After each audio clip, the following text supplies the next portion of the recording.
Leo ngoja niwaonyeshe kitu cha msingi sana. Au basi, ngoja niwaelekeze kwa maneno sio vitendo. Sikia. Usiende kwa mganga wa kienyeji kama hauna imani na huyo mganga au huna imani na wewe mwenyewe kile unachokitaka. Usiende kwa prophet, kwa mchungaji, usiende kanisani au msikitini kama huna imani na kile ambacho unaenda kukifanya, kwa sababu utaenda kupoteza muda. Leo nataka nikufundishe ni namna gani ya kutumia nguvu yako ya ndani. Inner power. Yaani kila mtu amezaliwa na nguvu yake binafsi kutoka ndani ya nafsi yake. Lakini wengi wamekuwa wakiamini kwamba mtu akiwa na nguvu basi ni mchawi, ni mshirikina. Akiwa na uwezo wa kutumia kile kipaji alichopewa na Mwenyezi Mungu, anahisi watu wanaona kama huyu mtu anaweza kawa ni mchawi au ni vipi. No. Sikia nikwambie mwanangu. Kila mtu kwenye hii dunia amezaliwa na nguvu yake kutoka ndani, lakini 98% za watu wengi hawajui. Ni watu wachache sana tunajua jinsi gani ya kutumia nguvu ambazo tumepewa, zile nguvu zetu za ndani. Ngoja nikupe mfano wa kitu kimoja.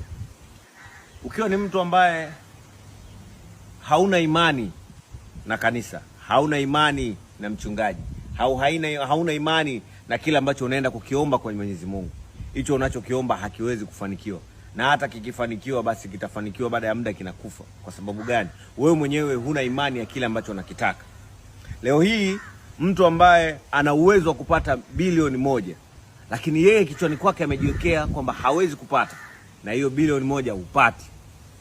Si unaelewa?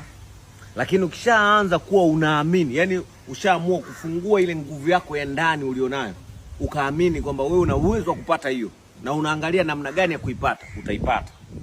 Hiyo ndo nguvu ya ndani. Lakini wewe unayepoteza muda kwa profeti, kwa waganga wa kienyeji, sijui Freemason, sijui, unapoteza time kama hauna imani, kama haujui namna gani ya kujipa strength mwenyewe. Kuna nguvu, kuna uwezo ambao Mwenyezi Mungu amekupa ndani ya nafsi yako.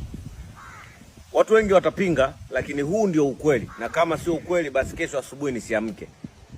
Narudia tena. Watu wengi watapinga, lakini huu ndio ukweli. Na kama sio ukweli basi kesho asubuhi nisiamke, nipitilize moja kwa moja. Mwenyezi Mungu aliruhusu sisi tuzaliwe duniani. Kila mtu akampa uwezo wa kwenda kujitengenezea maisha yake mwenyewe. Siku ambayo atakutana tena naye ni siku ambayo ameshaweza kufariki duniani, kaenda tena haya. Narudia. Mwenyezi Mungu alimpa kila mtu kipawa chake siku aliyozaliwa. Alikupa uwezo na nguvu wa kujitengenezea mwenyewe. Lakini kama utakuwa unakesha muda wote ufanye kazi, ujitumi, au angalie namna gani ya